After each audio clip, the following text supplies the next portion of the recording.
Yes, good morning, magandang umaga mga ka-Diego Paksik. Tayo mag-aalmusal ng itlog, pansit, okra, tsaka syempre yung mainit na kape. Kayo ba mga ka-Diego ano sa mga pamahiin ano?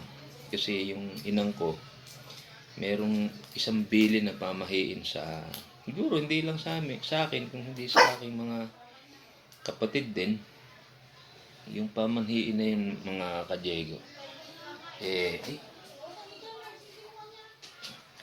Kung minsan naman talagang ah, sabihin na nating nangyayari, lalo na sa experience ko. Yung bang mga ka-Diego dun sa kapag ka magpupunas ka ng lamesa, baka mga ka-Diego kayo may ginagawa din kayong ganun. Halimbawa, tapos na kayong kumain, tapos pupunasan yung lamesa, di po ba? Ang ayaw na ayaw po ng inang ko, yung sasahudin mo ng kamay, yung mumo dun sa lamesa, di po ba pupunasan mong ganun. Tapos sasahudin mo ng kamay. Naku, ayaw na ayaw po ng inang ko yun. Galit na galit po siya. At ako naman po ay namana ko po yun. Kapag ka po meron ako mga kasama sa bahay na ganun ang ginagawa, nagagalit din po ako. Kasi ang katwiran po ng inang ko, kapag ka sinasahod mo yung mumo sa lamesa, para pong nanlilimos ka.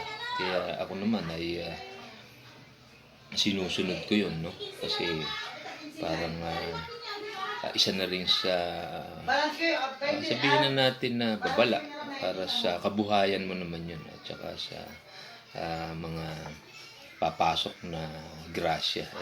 Nanaisin mo po ba na manlimos, di po ba?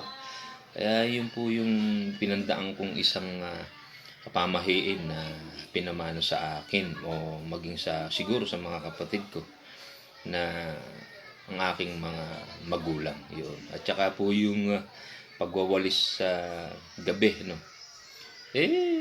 Siyempre po mas importante pa rin po at mas mahalaga yung prayer kasi po yun po yung pinaka the best sa lahat, yung pagpapala ng Diyos. God bless po mga ka-Diego Paksik.